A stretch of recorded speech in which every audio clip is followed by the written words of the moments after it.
Hello friends, എല്ലാവർക്കും മൗനരാഗത്തിലെ ഇന്നത്തെ എപ്പിസോഡിൻ്റെ റിവ്യൂയിലേക്ക് സ്വാഗതം. അങ്ങനെ കല്യാണി രൂപയെ കാണാനായിട്ട് വരുന്നുണ്ട്. അങ്ങനെ വീട്ടിലെ കാര്യങ്ങളൊക്കെ പറയുകയാണ്. ആ സമയം നമ്മുടെ കല്യാണിയുടെ അടുത്ത് രൂപ പറയുന്നുണ്ട്, നീ ഇങ്ങനെ വെറുതെ ആവശ്യമില്ലാതെ നിന്നെ സ്നേഹിക്കാത്ത അച്ഛന് വേണ്ടി ഓരോന്നും ചെയ്യണമെന്നൊന്നും പറയുന്നു വേണ്ട എന്ന് പറയുകയാണ്. അയാൾക്ക് വെറുതെ ആവശ്യമില്ലാതെ അയാളുടെ കടങ്ങൾ 10 ലക്ഷം രൂപയ്ക്ക് പകരം 11 ലക്ഷം രൂപയ്ക്ക് കൊടുത്ത് നീ കടം വീട്ടേണ്ട എന്ത് കാര്യമുണ്ടായി? അത് ചെയ്തിട്ടും അയാളുടെ സ്വഭാവം ഒന്നും മാറാനായിട്ട് പോയിട്ടില്ലല്ലോ. ഇപ്പോഴും അയാളുടെ മകൻ തന്നെയാണ് ഏറ്റവും വലുതായിട്ട് വരുന്നത്.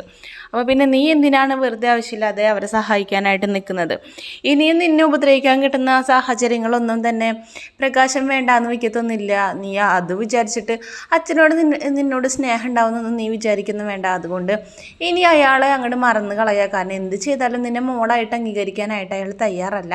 അതുകൊണ്ട് ഇനി അയാൾ അകമഴിഞ്ഞുള്ളൊരു സഹായമോ ഒന്നും തന്നെ വേണ്ട എന്നുള്ളൊരു കാര്യം രൂപ നമ്മുടെ കല്യാണിയോട് പറയുകയാണ്. അപ്പോൾ നമ്മുടെ കല്യാണിക്ക് ആർക്ക് എന്തൊക്കെ പറഞ്ഞാലും അവളുടെ മനസ്സിൽ അച്ഛനോടൊരു ചെറിയൊരു അനുതാപം ഉണ്ടെന്ന് പറയാം. ജനിപ്പിച്ചൊരു അച്ഛനായി പോയില്ലേ, അതുകൊണ്ട്. പിന്നീട് കാണിക്കുന്നത് പാറുമോളും കിരണും കല്യാണിയും കൂടി ഇരുന്ന് സംസാരിക്കുകയാണ്. അപ്പോൾ അങ്ങനെ ന്യൂസിലൊക്കെ ഇങ്ങനെ വന്നുകൊണ്ടിരിക്കുകയാണ്. ഇപ്പം മോഷണങ്ങൾ പതിവായിരിക്കുന്നു. ആളുകളില്ലാത്ത വീടുകളിലൊക്കെ കയറി മോഷണം നടത്തുന്നുണ്ട്. അപ്പോൾ അങ്ങനെ ആ ഒരു വാർത്തകളാണ് ഇപ്പോൾ പ്രചരിച്ചുകൊണ്ടിരിക്കുന്നത്. അപ്പോൾ അതെല്ലാം കണ്ടുകൊണ്ട് ഇവരെല്ലാവരും സംസാരിച്ചുകൊണ്ടിരിക്കുകയാണ്.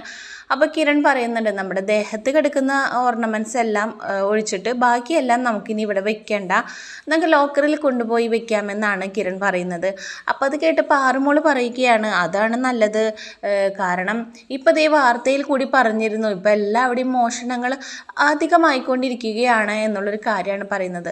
അപ്പം നമ്മൾ ഇനി റിസ്ക് എടുക്കാൻ നിൽക്കണ്ട, അപ്പോൾ അത് കൊണ്ടുപോയി വെക്കുക തന്നെയാണ് ഏറ്റവും നല്ലതെന്നുള്ളൊരു കാര്യം പറയുന്നുണ്ട്. അപ്പോൾ കല്ലുമോൻ്റെ പേരിടലും അങ്ങനെയായിട്ട് കുറേ ഗോൾഡുകളൊക്കെ കിട്ടിയിട്ടുണ്ട്. അപ്പോൾ എല്ലാം കൂടിയിട്ട് വീട്ടിൽ വെക്കേണ്ട, സൂക്ഷിക്കേണ്ട, നമുക്ക് അപകടമാണ് എന്നുള്ളൊരു സൂചനയാണ് നമ്മുടെ കിരണാണെന്നുണ്ടെങ്കിൽ നൽകുന്നത്. അതിനുശേഷം കാണിക്കുന്നത് നമ്മുടെ സേനനാണെന്നുണ്ടെങ്കിൽ ആശുപത്രിയിൽ കിടക്കുന്നതാണ് കാണുന്നത്. അപ്പോൾ അയാൾക്ക് എന്തോ ഒരു ആപത്ത് സംഭവിച്ചിരിക്കുന്നത്. അപ്പോൾ തലയ്ക്കും ദേഹത്തെല്ലാം തലയിലൊരു കെട്ടൊക്കെ ഉണ്ട്. അപ്പോൾ അതേപോലെ കൈയൊക്കെ വേദനയൊക്കെ എടുക്കുന്നുണ്ട്. നല്ലപോലെ എന്തോ ചതവൊക്കെ പറ്റിയിട്ടുണ്ട്. അങ്ങനെ ഹോസ്പിറ്റലിൽ കിടക്കുമ്പോൾ ബോധമില്ലാണ്ടാണ് കിടക്കുന്നത്. പിന്നെ കുറേ നേരത്തിന് ശേഷം ബോധം വന്നു കഴിഞ്ഞപ്പോൾ രാത്രി ആയിട്ടുണ്ട്. അപ്പോൾ കൂട്ടിരിപ്പിന് ഇരിക്കുന്നത് നമ്മുടെ ശാരിയാണ്.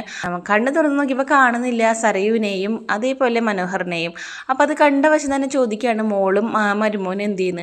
അപ്പോൾ ഈ അവർ രണ്ടുപേരും നമ്മുടെ ഹോട്ടലിൽ തന്നെയുണ്ട്. അല്ല, നമ്മൾ ഇത്രയും വലിയൊരു ഹോട്ടലിലൊക്കെ വന്ന് താമസിച്ചിട്ട് ഇവർ രണ്ടുപേരും വെവ്വേറെ റൂമിലൊക്കെ കിടക്കുന്നത് മോശമല്ലേ എന്ന് പറയുകയാണ്. അതേപോലെ ഇപ്പോൾ ആശുപത്രിയിൽ നിങ്ങളെ നോക്കാനായിട്ട് ഞാനുണ്ടല്ലോ, അപ്പോൾ മോളും മോനും ഹോട്ടലിൽ പോയി നിന്നോട്ടെ, അപ്പോൾ നിങ്ങൾക്ക് എന്താണെന്ന് പറയുന്നുണ്ട്. അപ്പോഴേക്കും ചാടി എഴുന്നേക്കാണ് സേനൻ. എന്നിട്ട് പറയുന്നുണ്ട്, നിനക്കിതൊന്നും പറഞ്ഞാൽ മനസ്സിലാവില്ല, എൻ്റെ മനസ്സിൽ തീയാണ്, അവർ രണ്ടുപേരും ഒരുമിച്ച് പോലും ഇരിക്കരുതെന്നാണ് പറയുന്നതെന്ന് പറയുകയാണ്. എന്താ ഇപ്പോൾ അവർ രണ്ടുപേരും ഒരുമിച്ചിരുന്നാലെന്ന് ശാരിയും ചോദിക്കുകയാണ്. നിനക്കിതൊന്നും പറഞ്ഞാൽ മനസ്സിലാവില്ല, ഇനി അവസാനം എല്ലാം കൂടി അറിയുമ്പോൾ നീയും ഇതേപോലെ കിടന്ന് വിഷമിക്കുന്നത് കാണാം, അത് ഇല്ലാതിരിക്കാൻ വേണ്ടിയിട്ടാണ് ഞാൻ നിന്നോട് പറയുന്നത്, രണ്ടുപേരും ഒരുമിച്ച് നിർത്തരുതെന്ന് എന്നും കൂടി പറയുകയാണ്. അവരതിന് ഭാര്യയും ഭർത്താവല്ലേ, അപ്പോൾ പിന്നെ അവരൊരുമിച്ച് നിന്നാൽ എന്താണ്?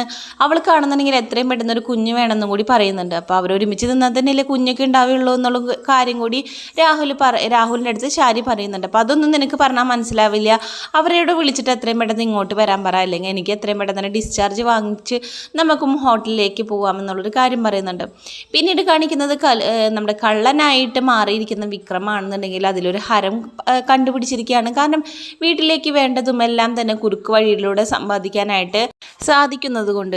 അപ്പോൾ വീടുകൾ തോറും കക്കാനിറങ്ങുന്ന രാത്രി സമയങ്ങളിലും പകലിലൊക്കെ റോട്ടിലൊക്കെ ഇറങ്ങി ആരുമില്ലാതെ വരുന്ന സ്ത്രീകളുടെ ദേഹത്ത് നിന്നും ആഭരണങ്ങൾ മോഷ്ടിക്കുകയാണ് പകൽ സമയത്തും ചെയ്യുന്നത്. അപ്പോൾ അതിലൂടെ എത്രയും പെട്ടെന്ന് തന്നെ കാശുകാരനാവാന്നുള്ളൊരു ഉദ്ദേശത്തിലൊക്കെയാണ് വിക്രം ഇരിക്കുന്നത്. അതേപോലെ രൂപയും സേനനും തമ്മിൽ നമ്മുടെ സേനൻ നല്ലൊരു സംശയമായിട്ടുണ്ട്. രൂപ തന്നെയാണ് ഈ മെസ്സേജ് അയക്കുന്ന ഒരാൾ, അങ്ങനെ തന്നെ ആവണമെന്ന് ഒക്കെ പ്രാർത്ഥിച്ചുകൊണ്ട് തന്നെ ഇരിക്കുന്നുണ്ട്. അവനെ കൊല്ലാനായിട്ട് പിന്നാലെ രാഹുലിൻ്റെ കൊലയാളിയും നടക്കുന്നുണ്ട്. അപ്പോൾ ഇതൊക്കെയാണ് മൗനരാഗത്തിലെ ഇന്നത്തെ വരാനിരിക്കുന്ന എപ്പിസോഡിൻ്റെ ചെറിയൊരു റിവ്യൂ. വീഡിയോ ഇഷ്ടപ്പെട്ടാൽ നമ്മുടെ ചാനൽ സബ്സ്ക്രൈബ് ചെയ്ത് നമ്മളെ സപ്പോർട്ട് ചെയ്യാനായിട്ട് മറക്കരുത്. വീഡിയോ കാണുന്ന ഓരോരുത്തരും നിങ്ങളുടെ ലൈക്ക് ബട്ടൺ അമർത്താനായിട്ട് മറക്കരുത്. അപ്പോൾ ഏറ്റവും പുതിയ റിവ്യൂ ആയിട്ട് ഞാൻ നിങ്ങളുടെ മുമ്പിലേക്ക് എത്താം. അതുവരേക്കും ബൈ.